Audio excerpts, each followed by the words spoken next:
Grammar আর কি মুখস্থ করার কোনো কিছু না। কিছু টিপস দেখে গেলে দেখবেন যে হচ্ছে গ্রামাটিক্যাল মিস্টেকগুলো আর হইতেছে না। ব্যান্স কোডটা মেইনটেইন করার জন্য আপনার জন্য গ্রামার খুবই ইম্পর্টেন্ট। গ্রামারটা যদি না থাকে তাহলে দেখবেন রাইটিং এ আপনার নাম্বার কম আসতেছে। সেন্টেন্স স্ট্রাকচারটা ঠিকভাবে ব্যবহার করবেন। সব জায়গায় যাতে ডিফারেন্ট একটু স্ট্রাকচার দেখাইতেছে, ডিফারেন্ট সেন্টেন্স দেখাইতেছে, এটা একটু খেয়াল রাখবেন। Hello everyone, my name Sanaf. আমি IELTS instructor from QD IELTS. আজকের ভিডিওতে আমরা দেখব 18 দিনে কিছু grammar mastery tips, basics to advance, যেগুলো ফলো করলে আপনাদের আইএলটিএস এর গ্রামার জাতীয় কোনো প্রবলেম হবে না। তো এসব নিয়ে আমরা এখন শুরু করি ভিডিওটা এটা নিয়ে। তো চলুন শুরু করি। আইএলটিএস এর গ্রামার কেন ইম্পর্টেন্ট? আইএলটিএস এর 4টা সেকশন: লিসেনিং, রাইটিং, রিডিং আর স্পিকিং।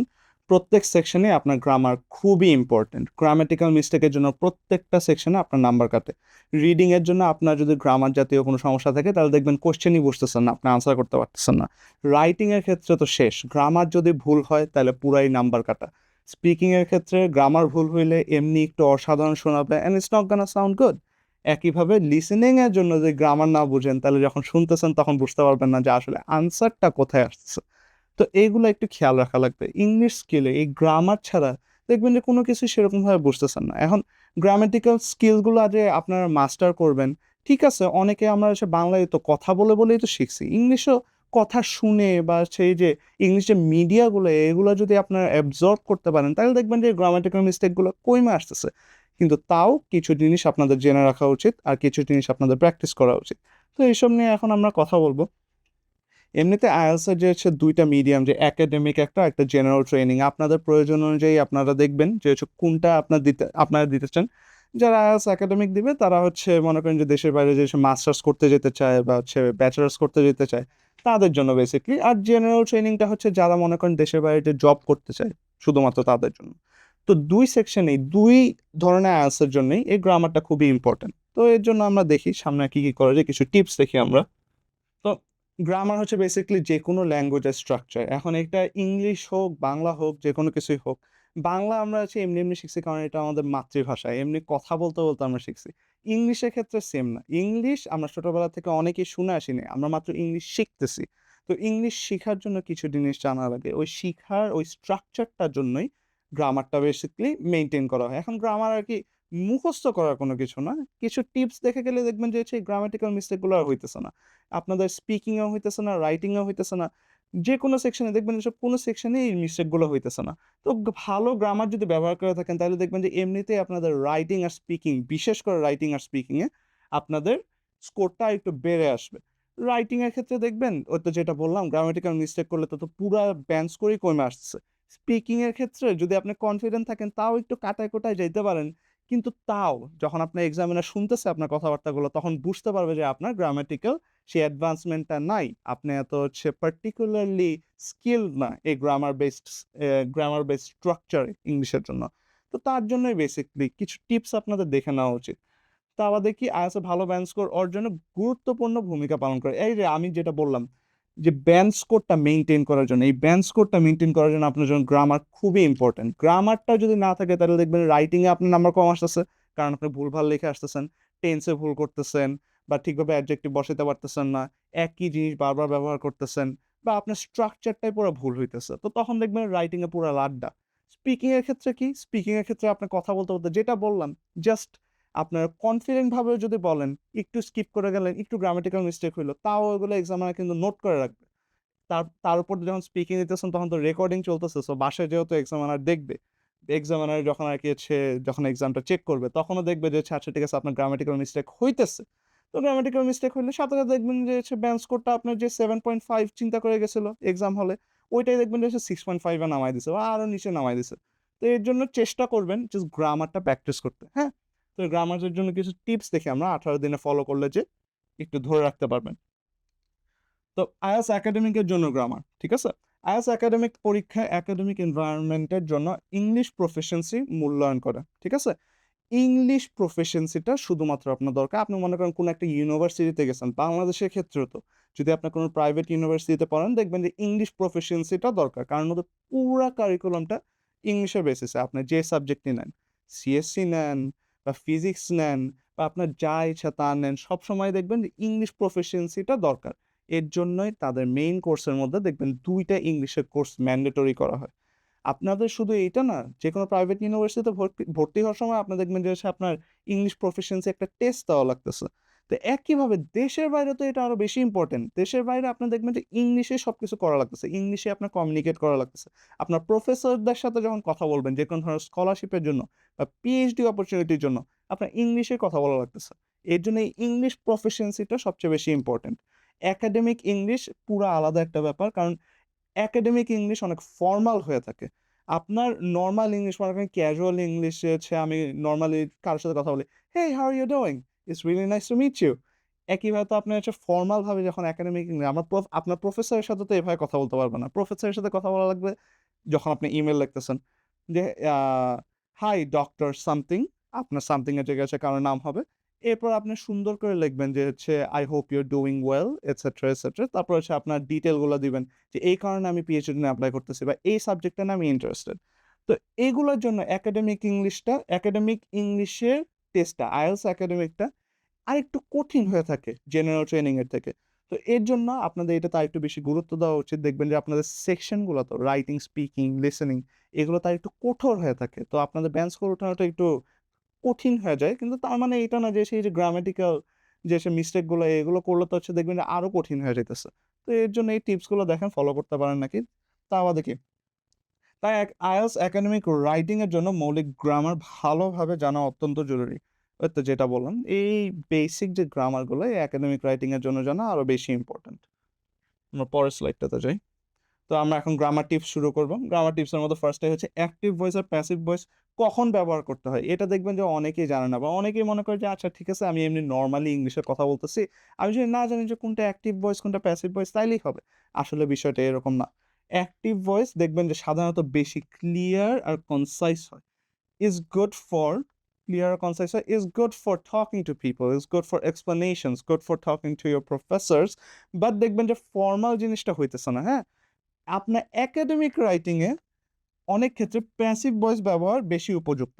কারণ প্যাসিভ ভয়েসের মধ্যে দেখবেন যে একটু প্যাসিভনেসটা থাকে, একটু ভদ্রতা থাকে। দেখবেন যে কথা বলার সময় এমনিতে সুন্দর করে আপনি এক্সপ্লেইন করতে পারতেছেন আর জিনিসটা আরো বেশি ফর্মাল দেখাইতেছে। অ্যাক্টিভ ভয়েস অনেক বেশি ক্যাজুয়াল হয়ে যায় কিন্তু এটা ক্লিয়ার হয়, এটা বুঝতে আরো বেশি সুবিধা হয়। তো ওইটার জন্যই অ্যাক্টিভ ভয়েস আর প্যাসিভ ভয়েসের যে স্পেসিফিক্স গুলো এগুলো আপনাদের একটু বুঝে রাখতে হবে। পাংচুয়েশন এর সঠিক ব্যবহার। পাংচুয়েশন এখন আপনারা সবসময় দেখে আসবেন যে আচ্ছা ঠিক আছে, আপনারা অনেকে কমা ইউজ করতে হয় কিভাবে এটা জানেন না। মনে করেন যে হচ্ছে হাই দিস ইজ মার্ক, শেষে যে একটা কমা ইউজ করতে হয়। এখন এই কমাটা যদি আপনারা না ইউজ করেন তাহলে দেখবেন যে এটাই ওই তো গ্রামেটিক্যাল মিস্টেকের মতো পড়তেছে না? আপনার নাম্বারটা আরো কমে আসবে। তা বাদেও কি আছে কোলন, সেমিকোলন, অ্যাপোস্ট্রফি, প্যারেনথেসিস ইত্যাদির সঠিক ব্যবহার শিখুন। এগুলোর সঠিক ব্যবহার যদি আপনারা না জানেন দেখবেন যে অনেক ধরনের সমস্যা হইতেছে। বিশেষ করে কমার ক্ষেত্রে এখানে কমাটা দেওয়া নেই। যদি এখানে ও কমাটা খুবই ইম্পোর্টেন্ট। কারণ কমাই দেখবেন কমা আর ফুল স্টপ সবচেয়ে বেশি ব্যবহার করা হয়। ফুল স্টপের ব্যবহার তো এটা মনে করেন যে হচ্ছে একটা ৯ বছরের বাচ্চাও জানে। কারণ ফুল স্টপ সবসময় একটা সেন্টেন্সের শেষে যেয়ে হয়। কমা, কমা আপনার একবার ঠিকভাবে ইউজ করতে হবে যে কমা যখন ইউজ করবেন তখন দেখবেন যে আচ্ছা ঠিক আছে এটা নামের শেষে ইউজ করা হইতেছে। বা মনে করেন যে হচ্ছে কোনো অ্যাডজেক্টিভ এর শেষে যখন আপনি কনভারসেশনটা চালায় যাইতেছেন, যখন আপনি রাইটিং এ কনভারসেশনটা চালায় যাইতেছেন তখন আপনি বুঝতে পারবেন যে কমাটা কিভাবে ইউজ করতে হয়। ওই কমাটা যদি আপনারা দেখে রাখেন তাহলে দেখবেন যে সব জায়গায় খালি ফুল স্টপ বসায় নতুন কোনো সেন্টেন্স ক্রিয়েট করতে হইতেছে না। ওই কমাটা ইউজ করে আপনি ওই সেন্টেন্সটা আরো বড় করে লিখতে পারবেন, আরো ডিটেইল করে লিখতে পারবেন।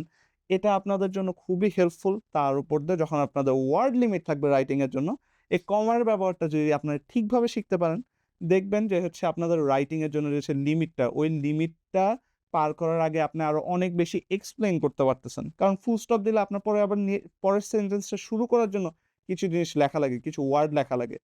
এই কমা দিয়ে যদি আপনি সেন্টেন্সটা বড় করতে থাকেন সুন্দর করে নিয়ম মেইনটেইন করে তাহলে দেখবেন যে হচ্ছে আপনার আরো বেশি লিখতে পারতেছেন, আরো বেশি ডিটেইল দিতে পারতেছেন without using a full stop. পরের সেন্টেন্সটা যাওয়া ছাড়া বেসিক্যালি। তো সঠিক পাংচুয়েশন আপনার রাইটিং এ আরো ক্লিয়ার ও প্রফেশনাল করে তোলে। এটাই। নেক্সট স্লাইডটাতে যাই। গ্রামার টিপসের মধ্যে আর কি আছে? ভার্ব আর টেন্স। ঠিক আছে? ভার্ব আর টেন্সের যে ব্যাপারটা, আপনারা টেন্সের মধ্যে আমি আমার স্টুডেন্টদের অনেকেই দেখছি কথা বলতে, বলতে ওরা পাস্ট টেন্সে চইলা যায়। কারণ ওরা বুঝতেছে না যে আচ্ছা ঠিক আছে ওয়াজ ব্যবহার করতেছে, এটা ওদের কাছে নরমাল মনে হইতেছে। অ্যান্ড আপনারা যদি ওয়াজ ওয়ে ব্যবহার করেন একটা প্রেজেন্টের জিনিস বোঝানোর জন্য যে আমি আজকে একটা গিফট পাইছি, হ্যাঁ? I was gifted this। এখন I was gifted this বললে তো হচ্ছে এটা বুঝাইতেছে যে আচ্ছা ঠিক আছে আমি একটা গিফট পাইছি। হ্যাঁ? আমি একটা গিফট অনেক আগে পাইছি। এখন যদি আপনি বলেন যে হচ্ছে someone gave this to me, someone gave me this gift, হ্যাঁ? This is present, এটা হচ্ছে বলতেছে যে আচ্ছা ঠিক আছে কেউ আমাকে গিফটটা দিছে। তো এইটার জন্য আপনারা দেখবেন যে হচ্ছে এই যে টেন্সটা অতীত, বর্তমান, ভবিষ্যতের, হ্যাঁ? প্রেজ পাস্ট, প্রেজেন্ট আর ফিউচারের জন্য। আপনারা যদি টেন্সটা না মেইনটেইন করেন তাহলে পুরা কনটেক্সট চেঞ্জ হয়ে যাবে। আপনি কি বুঝাইতে চাইতেছেন, কি না বুঝাইতে চাইতেছেন দেখবেন যে এটা পুরা চেঞ্জ হয়ে গেছে। তো এর জন্যই খুবই ইম্পোর্টেন্ট যে আপনারা এই যে পাস্ট, প্রেজেন্ট আর ফিউচার সবসময় মেইনটেইন করে চলেন। টেন্সের স্ট্রাকচার গুলো যাতে ঠিক থাকে, আপনার কথা বলার সময় যাতে আপনি সুন্দর করে হচ্ছে প্রেজেন্টে বলতে পারতেছেন, পাস্টে বলতে পারতেছেন, ফিউচারের কথা বলতে পারতেছেন। আর সুন্দর করে লেখার সময় বিশেষ করে আপনাদের যাতে মনে করেন হচ্ছে একটা স্ট্রাকচার, একটা কাহিনী আপনি লিখতেছেন প্রেজেন্টে। এমন কাহিনী প্রেজেন্টে লিখতে, লিখতে হঠাৎ করে যাতে পাস্টে না চলে যায়, হঠাৎ করে যাতে টাইম ট্রাভেল না করে। তো এই জিনিসটা একটু খেয়াল রাখবেন। দাবাদিকে সঠিক টেন্স ব্যবহারে আইএলটিএস একাডেমিক রাইটিং অত্যন্ত গুরুত্বপূর্ণ। যেটা বললাম, এই সঠিক টেন্সটাই সবচেয়ে বেশি গুরুত্বপূর্ণ যদি আপনারা ফলো করতে চান। 18 দিন গ্রামার মাস্টার রুটিন। এখন আমি একটা রুটিন দিব যে রুটিনটা মেইনটেইন করে দেখবেন যে আপনাদের এই যে 18 দিনে আপনাদের যে গ্রামারের যে ছোটখাটো যে টিপসগুলো দিতেছে এগুলো প্র্যাকটিস করতে থাকলে সব দেখবেন একবার পারফেক্টলি জাস্ট মাথার মধ্যে এসে পড়ছে। আপনার রাইটিং এও দেখবেন যে সুবিধা হইতেছে, স্পিকিং এও দেখবেন যে সুবিধা হইতেছে, সবকিছু একবার স্মুথ ভাবে যাইতেছে। তো এটা একটু খেয়াল করবেন। Day 1 to 6 sentence structure, word order আর টেন্সটা দেখবেন। ঠিক আছে? সেন্টেন্স স্ট্রাকচার কেন দেখবেন? আপনাদের যেটা বললাম, আপনারা যদি সেন্টেন্স ঠিকভাবে স্ট্রাকচার না করতে পারেন, তাহলে দেখবেন যে হচ্ছে যাই লেখেন না লেখেন, ওয়ার্ড লিমিট পার করে যাইতেছে। এটা সুন্দর দেখাইতেছে না। প্রত্যেক ফুল স্টপের পরে আবার নতুন করে হচ্ছে আ এন্ট্রান্স দিতেছেন। নতুন করে আবার হচ্ছে কিছু ওয়ার্ড এড করা লাগতেছে। এটা আপনার ওয়ার্ড লিমিট আরো পার করে দিতেছে আর আপনার অসুবিধা করতেছে। আপনার নিজের এক্সপ্লেনেশনটা দেওয়ার আগে দেখবেন যে ওয়ার্ড লিমিট পার করে দিতেছে। তো ওইটা একটু দেখা লাগবে। ওয়ার্ড অর্ডার এই তো যেটা বললাম, আপনার কমার আগে, আপনার কমার সাথে যখন সে ওয়ার্ড অর্ডারের বিষয়টা আপনি ইউজ করতেছেন, তো ওটা একটু খেয়াল করা লাগবে। টেন্সের ব্যাপারটা আমি কত বইলে শুনি, এই আগের স্লাইডেই বইলে আসলাম। আপনি যদি টেন্সটা ঠিকভাবে না ব্যবহার করেন, দেখবেন যে হচ্ছে ওইতো আপনি হচ্ছে টাইম ট্রাভেল করতেছেন বেসিক্যালি আপনার কাহিনী বলার মাঝখানে। তো ওই জিনিসটা একটু খেয়াল রাখা লাগবে। ডে 7 to 10 আপনার পাংচুয়েশন আর ভয়েস দেখবেন। ঠিক আছে? পাংচুয়েশন আপনার কমা কোথায় বসবে, ফুল স্টপ কোথায় বসবে, সেমিকোলন কোথায় বসবে এগুলো যদি আপনারা খেয়াল না রাখতে পারেন, তাহলে আপনাদের দেখবেন যে হচ্ছে এই যে রাইটিং এর সময় ওয়ার্ড লিমিট পুরা পার করে যাইতেছে। বা এরকম বাদে ওটা বাদে আপনার রিডিং এর সময় অনেক কনটেক্সট এর জন্য আপনার কমাটা খুবই ইম্পোর্টেন্ট, হ্যাঁ? যেমন মনে করেন যে হচ্ছে কমা দিয়ে মাঝে মধ্যে একটা পজ বোঝায়। ওই পজটাই দেখবেন যে হচ্ছে খুবই ইম্পোর্টেন্ট আপনার রিডিং এর যেকোনো একটা স্ট্রাকচার বোঝার জন্য। তা বাদে তো ভয়েসের যে ব্যাপারটা আপনি যদি হচ্ছে ভয়েস, অ্যাক্টিভ ভয়েস নাকি প্যাসিভ ভয়েস আপনি ঠিকভাবে ইউজ করতে পারতেছেন নাকি ফর্মাল শোনাইতেছেন নাকি ক্যাজুয়াল শোনাইতেছেন, এটা যদি আপনার খেয়াল না থাকে তাহলে দেখবেন যে ওই তো এই স্পিকিং এ প্রচুর প্রবলেম ক্রিয়েট করবে। আপনার পিএইচডি প্রফেসরের সাথে কথা বলার সময় পিএইচডি প্রফেসর মনে করবে যে আচ্ছা ঠিক আছে এটা তো একটা আনপ্রফেশনাল একজন লোক, like they don't know how to talk properly. তো এটা একটু খেয়াল রাখা লাগবে। তা বাদে কি? Day 11 to 14 IELTS writing. এই যে আইএলটিএস রাইটিং আপনি এতগুলো যে প্র্যাকটিস করছেন, এখন আপনি 11 to 14 just IELTS writing practice করবেন। বারবার খালি রাইটিং প্র্যাকটিস করবেন। দেখবেন যে আপনি কোনো ভুল করতেছেন নাকি। যদি কোনো ভুল করে থাকেন তাহলে সুন্দর করে নোটে লিখে রাখবেন। ওইগুলো আরো প্র্যাকটিস করবেন। পরের দিন আবার যখন আইএলটিএস রাইটিং প্র্যাকটিস করবেন, দেখবেন যে ওই ভুলগুলো আবার হইতেছে নাকি। তো ওইগুলো একটু খেয়াল রাখবেন। আর ওই নিয়মগুলো ফলো করার চেষ্টা করবেন। Day 15 to 16 IELTS speaking. 15 to 16 আপনারা নিজেদের ফোনে জাস্ট রেকর্ডিংটা অন করে প্রত্যেকদিন এট লিস্ট 10 মিনিট হইলেও জাস্ট নিজের ইংলিশ কথাগুলো রেকর্ড করে আপনারা নিজেরা শুনবেন। শুনে তারপর চিন্তা করে আপনারা নিজেরা ডিটারমিন করবেন যে আপনাদের এই সেন্টেন্স স্ট্রাকচার প্রবলেম হইতেছে নাকি, আপনাদের গ্রামারে কোনো প্রবলেম হইতেছে নাকি।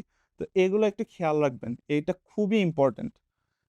আর ডে 17 to 18 লিসেনিং আর রিডিং।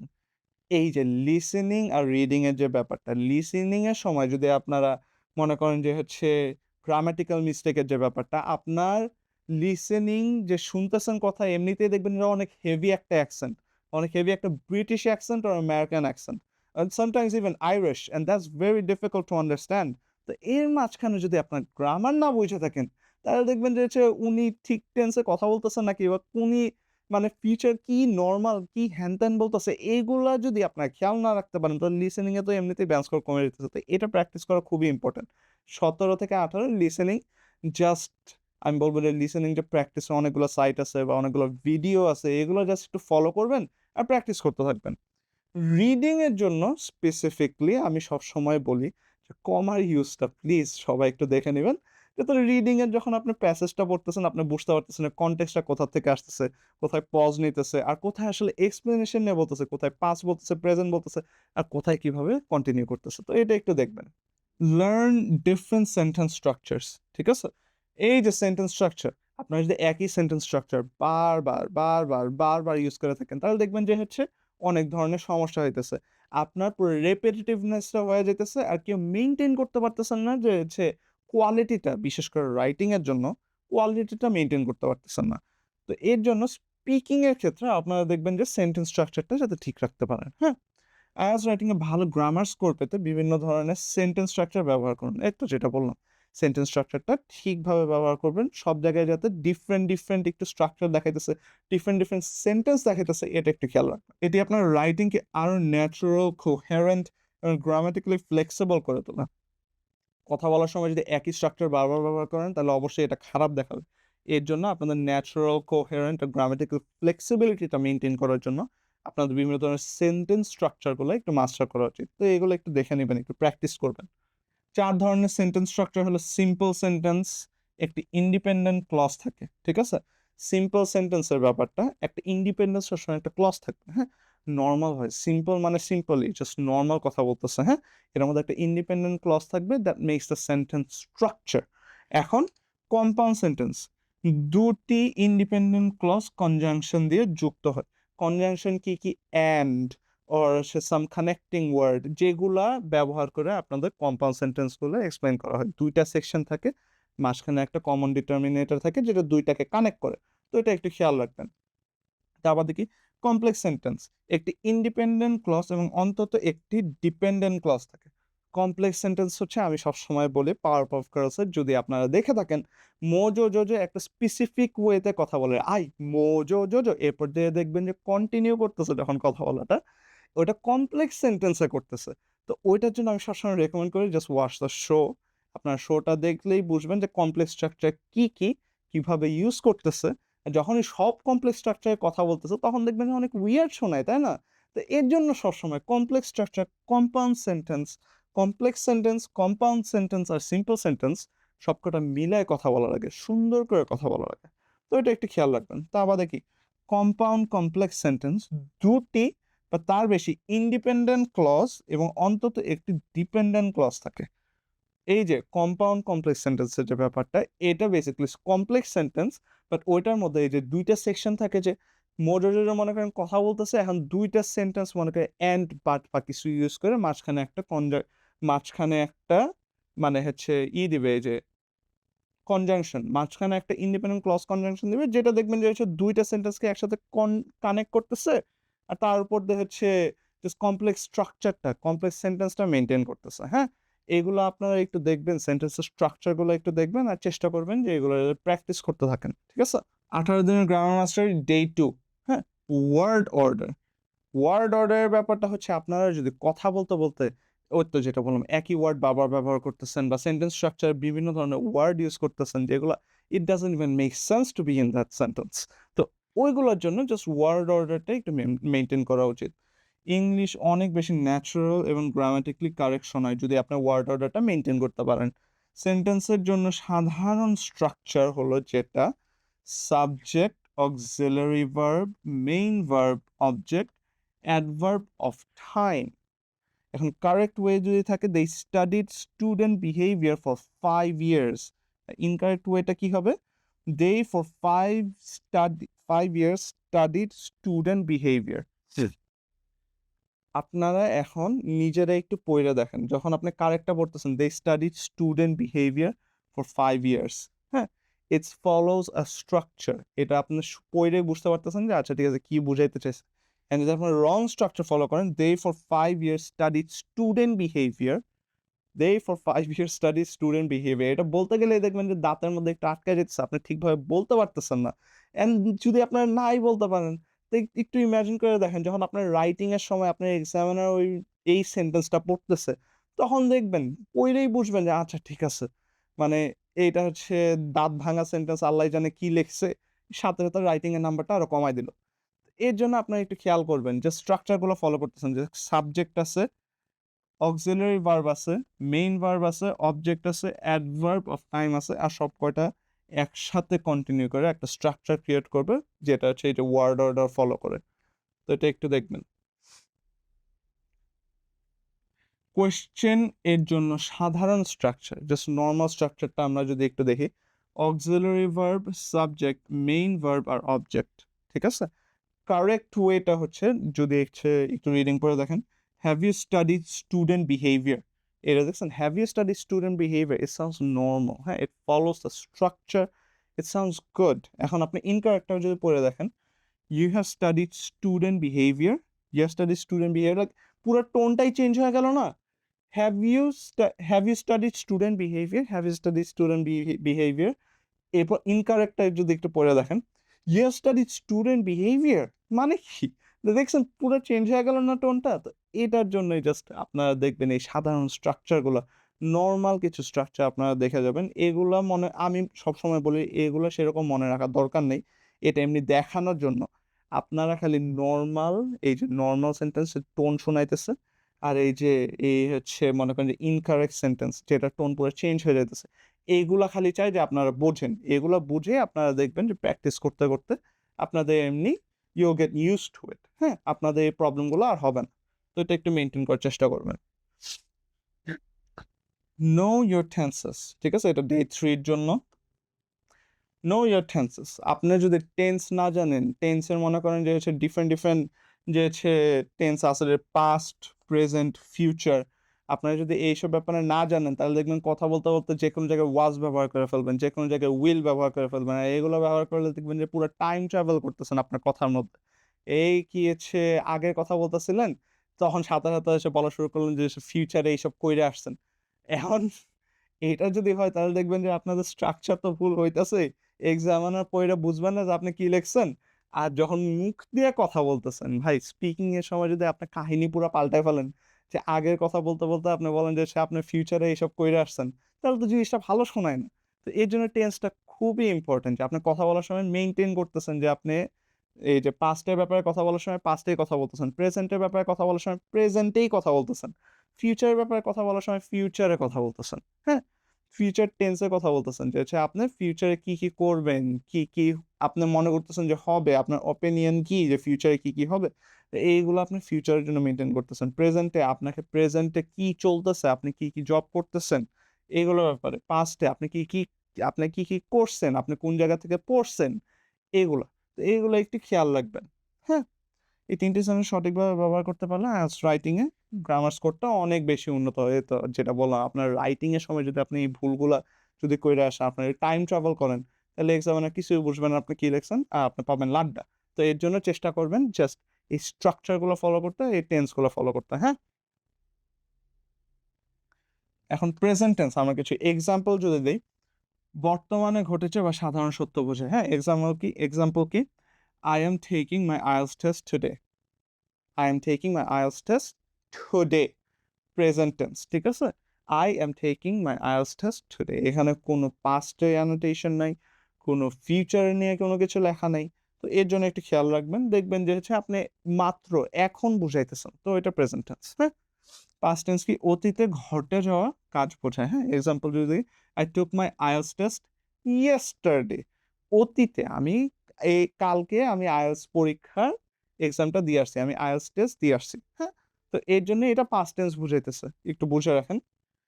ফিউচার টেন্স, ভবিষ্যতে ঘটবে এমন কাজ বোঝায়, I will take my IELTS test tomorrow, tomorrow কি আমি কালকে, মানে কালকে এক্সাম দেবো, এখন কালকে এক্সাম দেবো, এটা বুঝাইতেছে কি, তো I will take my test tomorrow future tense বুঝাইতেছে। তো এটা একটু খেয়াল রাখবেন, ভবিষ্যৎ যদি বোঝায় তাহলে ফিউচার টেন্স। এছাড়া প্রতিটি টেন্সের বিভিন্ন ফর্মস রয়েছে, যেমন সিম্পল, কন্টিনিউয়াস, পারফেক্ট কন্টিনিউয়াস। এইগুলো এত কিছু আপনার মনে করেন যে হচ্ছে প্র্যাকটিস যদি না করার ইচ্ছা করে, ঠিক আছে, প্র্যাকটিস করার দরকার নেই। জাস্ট আমি চাই যে আপনারা বুঝতেছেন, হ্যাঁ? এই যে সিম্পল যখন আপনার সেন্টেন্স স্ট্রাকচার বলতেছে, তখন আপনি বুঝতেছেন যে আসলে টেন্সের সাথে মিলায় কোনটা সিম্পল হইতেছে, কোনটা কন্টিনিউয়াস হইতেছে, যে কন্টিনিউ করতে থাকতেছে। লাইক যেটা হচ্ছে মনে করেন যে চলতেই আছে, হ্যাঁ? Perfect continuous. তো যেটা বললাম, এই স্ট্রাকচার গুলো যদি আপনারা একটু জাস্ট দেইখা যান, তাইলেই বুঝতে পারবেন যে আচ্ছা ঠিক আছে, কোন সেন্টেন্সটা কোন স্ট্রাকচারে আছে, আমার লেখার সময় কিভাবে লেখা উচিত। তো এটা একটু খেয়াল রাখবেন। Grammar mastery day 4, present tense, বর্তমান সময়ের ঘটনা, ঠিক আছে? এই ৪ টি ভাগে বিভক্ত। এ তো যে হচ্ছে আমি আপনাকে এই যে আগের সেন্টেন্স স্ট্রাকচারের যে কথাগুলা বললাম, এগুলো না এখন আমি আবার একটু বলব। প্রেজেন্ট সিম্পল, ঠিক আছে? অভ্যাস, রুটিন, সাধারণ সত্য ও স্থায়ী প্রস্তুতি বোঝায়, ঠিক আছে? স্থায়ী পরিস্থিতি বোঝায়। যে এই যে মনে করেন যে কোনো রুটিন বেস কিছু বুঝাইতে চাইতেছেন বা বুঝাইতে চাইতেছেন যে হচ্ছে আপনার কোনো অভ্যাস আছে। তো এইগুলো নিয়ে যদি কোনো সেন্টেন্স আপনার লেখা লাগে, তাহলে কি বলবেন?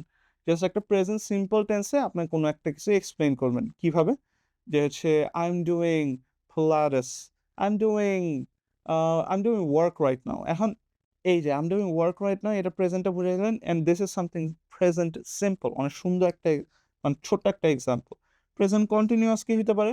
বর্তমানে চলমান কাজ যে কন্টিনিউ হইতেছে, চলতেছে, ইটস ইন দ্য সেন্টেন্স, ঠিক আছে? প্রেজেন্ট কন্টিনিউয়াস কি? I am working right now, ঠিক আছে? যদি আইএনজি যুক্ত মনে করেন যে আমি কাজ করতেছি, এরকম কিছু বোঝায়, তাহলে প্রেজেন্ট কন্টিনিউয়াস হবে। প্রেজেন্ট সিম্পল কি? I have work right now, then that's present simple. Present perfect কি? অতীতে শুরু হয়ে বর্তমানের সঙ্গে সম্পর্কিত কাজ ও অভিজ্ঞতা বোঝায়।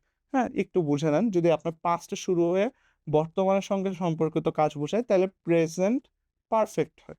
তা বাদেও কি? প্রেজেন্ট পারফেক্ট কন্টিনিউয়াস, অতীতে শুরু হয়ে এখনো চলমান কাজের সময়কালের কথাটা বোঝায়। মনে করেন যে হচ্ছে অনেক আগে শুরু হইছে কাজটা, আর ওই কাজটা এখনো চলতেছে। তো এরকম যদি কিছু বোঝায়, তাহলে হবে প্রেজেন্ট পারফেক্ট কন্টিনিউয়াস। এটা একটু খেয়াল রাখবেন। পাস্ট টেন্সের জন্য এখন আমরা যদি দেখি, পাস্ট টেন্সের জন্য ৪ টি ভাগে বিভক্ত। এই তো যে ভাগের কথা বলছিলাম। পাস্ট সিম্পল, অতীতে সম্পন্ন হওয়া কাজ বা ঘটনা বোঝায়। এই যে পাস্ট সিম্পল, অতীতে মনে করেন যে সে সম্পূর্ণ হয়েছে কাজটা, ওইটা ঘটনার আপনার কথা বলতেছেন।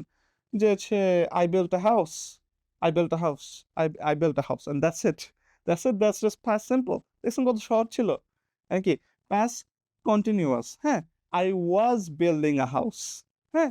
এর আগে আমি বাসা বানাইতেছিলাম। অতীতের কোনো নির্দিষ্ট সময় চলমান কাজ বোঝায়, হ্যাঁ? পাস্ট পারফেক্ট, অতীতে একটি কাজের আগে আরেকটা কাজ সম্পন্ন হয়েছিল, তা বোঝায়। মনে করেন I was building the house but before that I was doing something else, তো এরকম একটা কিছু যদি এড করা হয়, তাহলে এটা পাস্ট পারফেক্ট হবে। আর পাস্ট পারফেক্ট কন্টিনিউয়াস, হ্যাঁ?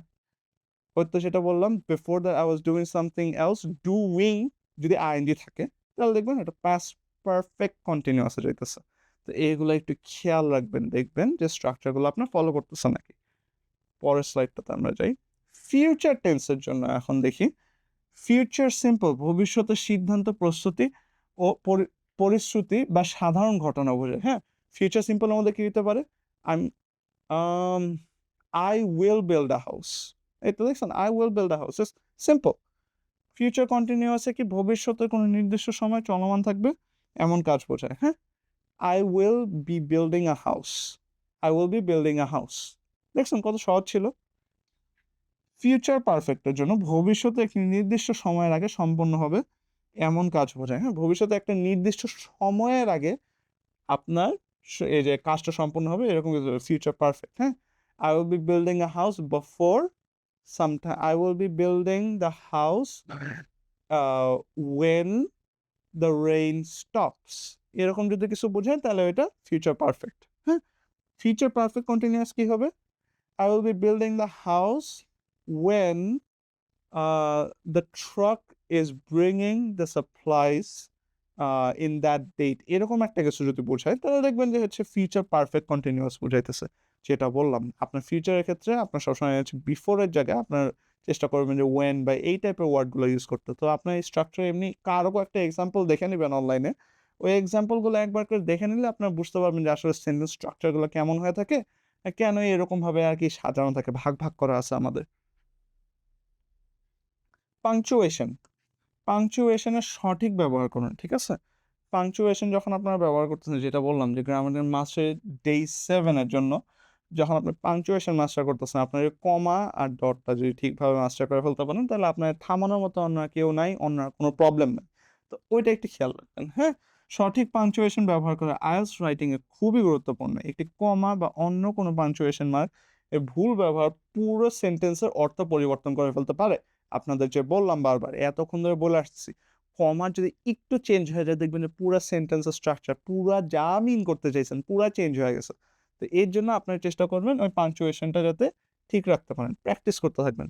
পিরিয়ডের ব্যবহারটা আমরা যদি দেখি, একটি একটি স্টেটমেন্ট শেষ করতে ব্যবহৃত হয় পিরিয়ডে। তো আমি যে ডট ডট এতক্ষণ করতেছিলাম ওইটা হচ্ছে পিরিয়ড। এখন এটা আপনারা হয়তো যেটা বললাম, একটা 9 বছরের বাচ্চাও বোঝে যে সেন্টেন্সের শেষ হবে যখন এই যে পিরিয়ডটা দিবেন, হ্যাঁ? কমা বাক্যের অংশ, তালিকা বা ক্লজ আলাদা করতে ব্যবহৃত হয়, হ্যাঁ? এই যে যখন ক্লজ আলাদা করতেছেন বা বাক্যের অংশ আলাদা করতেছেন, বড় একটা সেন্টেন্স স্ট্রাকচার ক্রিয়েট করার চেষ্টা করতেছেন, তখন কমাটা ইউজ করতেছেন। কোয়েশ্চেন মার্ক, এক্সক্লামেশন মার্ক, হ্যাঁ? এগুলোর ব্যবহারও আপনারা জানেন। কোয়েশ্চেন মার্ক হচ্ছে যখন কোনো কোয়েশ্চেন বোধক কিছু বোঝায়, এক্সক্লামেশন মার্ক হচ্ছে যখন কোনো আতঙ্কজনিত বা কোনো এমন কিছু বোঝায় যেটা আপনি অনেক বেশি এক্সাইটেড, কোনো ইন্টেন্স ফিলিং বোঝায়, তখনই এক্সক্লামেশন মার্ক বসবে, হ্যাঁ? কোলন, কোলন বসবে ওই তো মনে করেন যে তালিকা, ব্যাখ্যা বা কোনো কিছু এক্সাম্পল দেওয়ার সময় আপনি কোলনটা বসাবেন, হ্যাঁ? নরমালি রাইটিং এর সময় সেরকম ব্যবহার করা হয় না, বাট যদি মনে করেন কোনো পয়েন্ট আকারে কিছু বোঝাইতে হয়, তখন কোলন ব্যবহার করতে পারেন। সেমিকোলন, ঘনিষ্ঠ হয়ে সম্পর্কিত দুটি ইন্ডিপেন্ডেন্ট ক্লজ যুক্ত হতে ব্যবহৃত হয়, হ্যাঁ? একই স্ট্রাকচারের মধ্যে একইভাবে মেনটেন করে, মনে করেন যে জায়গায় কমা বসবে না, যে জায়গায় মনে করেন যে কমা বসাইতে পারতেছেন না, ওই জায়গায় আপনার সেমিকোলন বসবে। সেমিকোলন কিভাবে বসাবেন, এইটার ব্যবহারগুলো আপনারা আরেকটু ভালোভাবে দেখে নেবেন, ঠিক আছে? দুইটা আলাদা সেন্টেন্সে যখন একসাথে যুক্ত করা লাগবে, দুইটার যদি মিনিং একটা আরেকটার সাথে কানেক্টেড থাকে, তখন মাঝখানে সেমিকোলন বসবে। অ্যাপোস্ট্রফি, পজেশন বা কন্ট্রাকশন বোঝাতে ব্যবহৃত হয়, হ্যাঁ? পজেশন বা কন্ট্রাকশন বোঝাতে, অ্যাপোস্ট্রফি হচ্ছে আপনার মনে করেন যে হচ্ছে আপনি হিজ লিখতেছেন, হ্যাঁ? হি ইজ বুঝাইতেছেন নাকি হিজ বুঝাইতেছেন, এগুলোর জন্য অ্যাপোস্ট্রফি ব্যবহার করা হয়। বা মনে করেন যে মাদার্স, মাদার্স যখন আপনি বলতেছেন, তখন কি হচ্ছে আপনি মানে মাল্টিপল মায়ের কথা বলতেছেন, নাকি হচ্ছে একজন মায়ের কথা বলতেছেন, মাদার ইজ এই টাইপের কিছু বুঝাইতেছেন, তো এগুলোর জন্য অ্যাপোস্ট্রফি ব্যবহার করা হয়। তো এগুলো একটু খেয়াল রাখবেন। আরো আছে কিছু কোটেশন মার্কস, কোটেশন মার্কস ব্যবহার করা হয়। আপনারা হোপফুলি এ যে কি পড়ছেন, ওই যে কোটেশন মার্ক বেসিক্যালি ব্যবহার করা হয় যেমন মনে করেন যে হচ্ছে এ বলছে, সে বলছে, অন্য কেউ বলছে, হি সেড, শি সেড, এই টাইপের কথাগুলোর জন্য, দে সেড, এগুলোর জন্য কোটেশন মার্ক ব্যবহার করা হয়। কমা দিয়ে he said I should be eating more, I should be eating more quotation মার্কের ভিতরে থাকবে। তো এরকম কিছু। প্যারেনথেসিস, প্যারেনথেসিস অতিরিক্ত বা ব্যাখ্যামূলক তথ্য যদি আপনি ইনফরমেশন ওইটা আছে অ্যাড করতে চান, তাহলে প্যারেনথেসিস বসানো হয়, হ্যাঁ? তা আবার দেখি ব্র্যাকেট, ব্র্যাকেট উদ্ধৃতির মধ্যে অতিরিক্ত ব্যাখ্যা, মনে করেন যে ওই ব্যাখ্যার মধ্যে আর যদি এক্সট্রা ব্যাখ্যা বোঝাইতে চান, তখন এই থার্ড ব্র্যাকেটটা ব্যবহার করা হয়। আর হচ্ছে ব্রেসেস, ব্রেসেস মূলত ম্যাথমেটিক্স ও প্রোগ্রামিং বা এই টাইপের কোনো কিছু বোঝাইতে হইলে, কোনো টেকনিক্যাল টার্ম বোঝাইতে হইলে ব্রেসেস ইউজ করা হয়। এগুলো একটু আনকমন, এগুলো সেরকম ইউজ করা লাগবে না আপনাদের রাইটিংয়ে, বা যদি লাগে তাহলে জেনে রাখেন। এই প্যারেন্থেসিস মাঝে মধ্যে ইউজ করতে হইতে পারে, তো এটা একটু দেখে রাখেন। হাইফেন, দুটি শব্দ যুক্ত করে কম্পাউন্ড ওয়ার্ড তৈরি করতে ব্যবহৃত হয়। যদি দুইটা শব্দ, দুইটা ওয়ার্ড একসাথে কানেক্ট করার জন্য মাঝে মধ্যে হাইফেন ইউজ করা হয়, হ্যাঁ? ড্যাশ, ড্যাশ ইউজ করা হয় অতিরিক্ত তথ্য যোগ করতে, ড্যাশ ইউজ করা হয়। ইলিপসিস, ইলিপসিস ইউজ করা হয় বাক্যের অংশ বাদ দেওয়া বা অসম্পূর্ণ চিন্তা, মনে করেন যে হচ্ছে হ্যাঁ আই ওয়াজ থিঙ্কিং, এরপর dot dot dot dot, that is ellipsis. এটা দেওয়া হয় জাস্ট রিডারকে বোঝানোর জন্য যে হচ্ছে আমি হচ্ছে মানে এরপরে আর কোনো মানে চিন্তা নেই, এটা একটা অসম্পূর্ণ থট বা চিন্তা করতেছে যে হচ্ছে ওই ব্যাটায় এখনো চিন্তাই করতেছে, এটা বোঝানোর জন্য, আপনাকে বোঝানোর জন্য এলিপসিস ব্যবহার করা হয়। This is also something that you won't be using as much, এটা অনেক আনকমন। বাট মনে করেন আপনার যে বই পড়তে ইচ্ছুক হন, রিডিং এর ক্ষেত্রে এগুলো বেশি কাজে আসবে, কারণ রিডিং এর ক্ষেত্রে এগুলো মানে জানলে আপনারা কনটেক্সট আরো সুন্দর করে বুঝতে পারবেন। তো এটা একটু খেয়াল রাখবেন। অ্যাক্টিভ ভয়েস বেশি ডাইরেক্ট, ক্লিয়ার এবং এঙ্গেজিং শোনায়, ঠিক আছে? অ্যাক্টিভ ভয়েস, আমি যে আপনার সাথে কথা বলতেছি এইসব নিয়ে, এগুলো অ্যাক্টিভ ভয়েস। আমি যদি আপনার সাথে ফর্মাল ভাবে আর একটু প্যাসিভ হয়ে কথা বলতাম, দেন দ্যাটস প্যাসিভ ভয়েস। হ্যাঁ, এইটা হচ্ছে আপনার মনে রাখার সবচেয়ে সহজ উপায়। তা বাদেও অ্যাক্টিভ ভয়েস সঠিকভাবে ব্যবহার করেন। অ্যাক্টিভ ভয়েস বেশি ডাইরেক্ট, ক্লিয়ার, এঙ্গেজিং শোনায়। এটি সাধারণত স্পিকিং এবং দৈনন্দিন কমিউনিকেশনের জন্য, নর্মাল কমিউনিকেশনের জন্য ইউজ করা হয় অ্যাক্টিভ ভয়েসটা। এক্সাম্পল যদি দেখি, the dog chased the ball. হ্যাঁ, এটা কত ক্যাজুয়াল শোনায়। হ্যাঁ, Sujan will present the final results tomorrow. এগুলো দুইটা এক্সাম্পল সিম্পলের জন্য, ঠিক আছে? এখন হচ্ছে এটা যদি আছে আপনার একটু প্যাসিভ হয়ে বলতে চাইতেন, তাহলে কি হতো যে হচ্ছে the ball was chased by the dog, এই টাইপের একটা কিছু। Like it is something that's unneeded, মানে হচ্ছে প্যাসিভ ইজ সামথিং যে হচ্ছে জাস্ট ফর্মাল কনটেক্সটের জন্য ইউজ করা হয়। তো ওইটাই একটু মেনটেন করবেন। অ্যাক্টিভ ভয়েস হচ্ছে আমাদের বোঝা হলো। প্যাসিভ ভয়েস এখন যদি দেখি, প্যাসিভ ভয়েস সঠিকভাবে ব্যবহার করুন। প্যাসিভ ভয়েস তুলনামূলকভাবে বেশি ফর্মাল এবং অবজেক্টিভ, ঠিক আছে? তুলনামূলকভাবে একটু বেশি ফর্মাল, আমি আপনাদের বারবার যেটা বলে আসতেছি, এটা একাডেমিক আর প্রফেশনাল রাইটিংয়ে বেশি উপযুক্ত।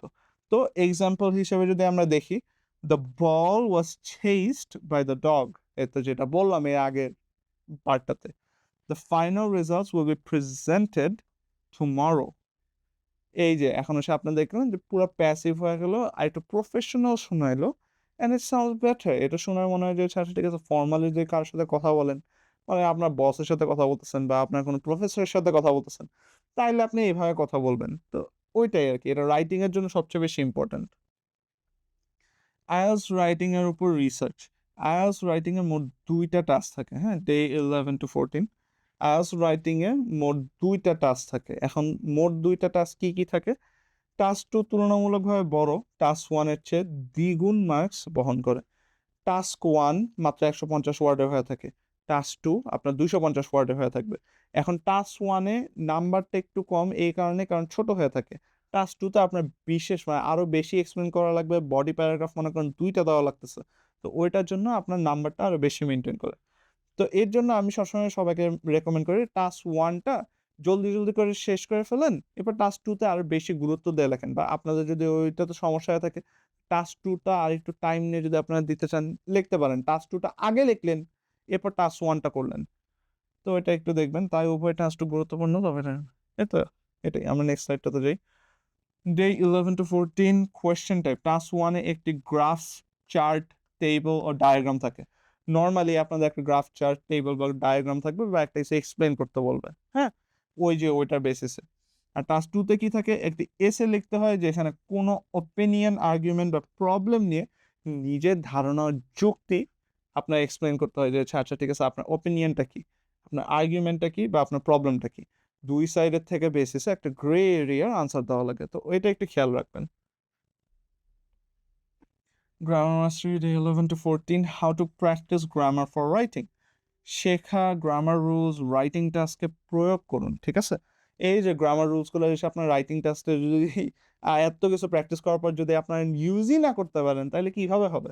তো এটা একটু দেখবেন যে ইউজ করাটা আপনি ঠিকভাবে লিখতে পারতেছেন নাকি, লেখা শেষে টেন্স, এসভি, আর্টিকেলস, প্রিপোজিশনস, পাংচুয়েশনস ঠিক আছে নাকি এটা চেক করবেন। যেটা আপনাদের আগেই বলছি, গ্রামার মিস্টেক্স হাইলাইট করবেন, গ্রামারে কি কি মিস্টেক হইতেছে এগুলো হাইলাইট করবেন। একই এসে রিরাইট করে গ্রামার ও সেন্টেন্স ভ্যারাইটি উন্নত করুন। একই এসে বারবার লিখবেন, বারবার লিখে দেখবেন যে আপনার গ্রামার ইমপ্রুভ করতে পারতেছে নাকি, জিনিসটাকে আরো সুন্দর শোনাইতে পারতেছে নাকি। তো এটা একটু খেয়াল করবেন।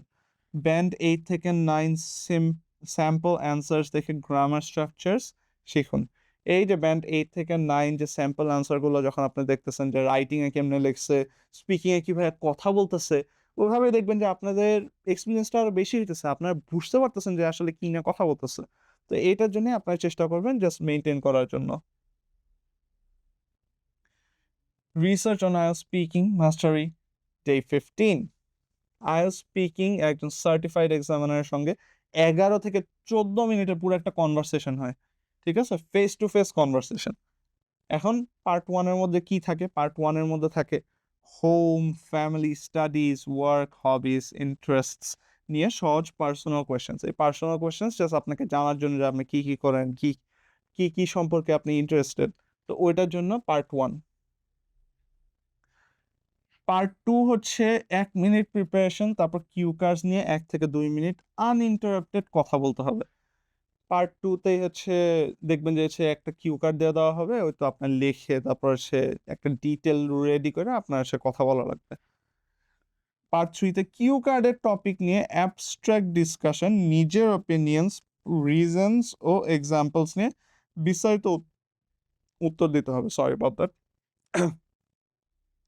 কিউ কার্ডসের টপিক নিয়ে আপনার অ্যাবস্ট্রাক্ট ডিসকাশন, তারপর যত ধরনের অপিনিয়ন, রিজন আছে, এক্সাম্পল আছে, এগুলো নিয়ে কোশ্চেন করতে পারে, তারপর এগুলো নিয়ে আপনার আনসার দিতে হবে। তা বাদেও কিছু অপিনিয়ন, কিছু আছে যে অপিনিয়ন বেসড কোশ্চেন আস্ক করতে পারে, যেগুলো নিয়ে আপনার হচ্ছে আনসার করতে হইতে পারে।